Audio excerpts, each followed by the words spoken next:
দর্শক, বিএনপির চেয়ারম্যান হলেন তারেক রহমান। স্থায়ী কমিটির বৈঠকে সর্বসম্মতিক্রমে এই সিদ্ধান্ত হয়। আরও জানাতে আমাদের সাথে গুলশান থেকে এই মুহূর্তে যুক্ত হচ্ছেন আবির হোসেন। আবির, বিএনপি স্থায়ী কমিটির এই সিদ্ধান্তের প্রতিক্রিয়ায় কি বলছেন নেতাকর্মীরা?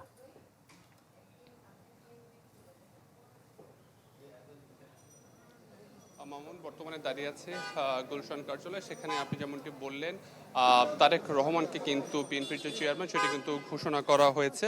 তবে স্থায়ী কমিটির যে বৈঠক সেটি কিন্তু আনুষ্ঠানিকভাবে তারা এখনো গণমাধ্যমের সাথে কথা বলেনি। তবে সামাজিক যোগাযোগ মাধ্যমে বিএনপির যে মিডিয়া সেল রয়েছে। নতুন এবং ফিরে আসা গ্রাহকদের জন্য নগদে চলছে ক্যাশব্যাক সহ প্রতিদিন হাজারো উপহার জেতার সুযোগ। হবে আশা আর ফেরা, সারপ্রাইজ সেরা। সেখানে কিন্তু আমরা জানতে পেরেছি যে বিএনপির যে চেয়ারম্যান সেটাকে কিন্তু তারেক রহমানকে ঘোষণা করা হয়েছে। এবং আপনি যে প্রতিক্রিয়ার কথা বললেন সেটা আমরা দেখতে পেয়েছি। আপনি দেখতে পাচ্ছেন যে এখানে কিন্তু গুলশান যে কার্যালয় রয়েছে, কার্যালয়ের সামনে নেতাকর্মীরা অবস্থান করছে। ঘোষণার পর থেকে প্রতিনিয়ত কিন্তু বিভিন্ন জায়গা থেকে নেতাকর্মীরা আসছে তাকে শুভেচ্ছা জানানোর জন্য। এবং 2018 সালে যখন বেগম খালেদা জিয়াকে গ্রেফতার করা হয়ে থাকে তখন কিন্তু যে তারেক রহমান ছিল তাকে কিন্তু ভারপ্রাপ্ত চেয়ারম্যান করা হয়ে থাকে। এবং পরবর্তীতে আজ সে সিদ্ধান্ত নেওয়া হলো বিএনপির যে চেয়ারম্যান সেটি কিন্তু তারেক রহমানকে করা হলো। আমরা দেখতে পেয়েছি খালেদা জিয়া তিনি কিন্তু 30শে ডিসেম্বর ইন্তেকাল করেন।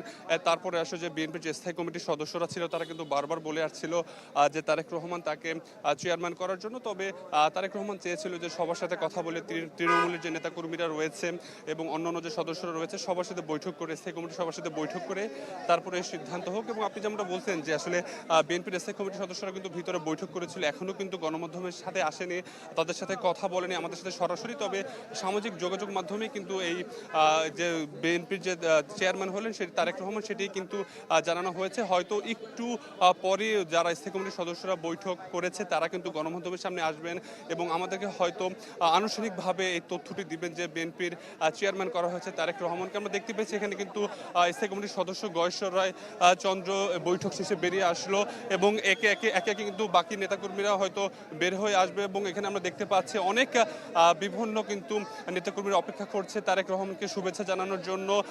তো সর্বশেষ গুলশান কার্যালয়ে আমার কাছে এই তথ্য ছিল। তো কিছুক্ষণের মধ্যে হয়তো স্থায়ী কমিটির সদস্যরা আসবেন আর বৈঠক শেষে আমার সাথে কথা বলবেন এবং আমরা হয়তো আনুষ্ঠানিকভাবেই জানতে পারবো তারেক রহমানকে চেয়ারম্যান ঘোষণা করার বিষয়টি। জি, অনেক ধন্যবাদ আপনাকে।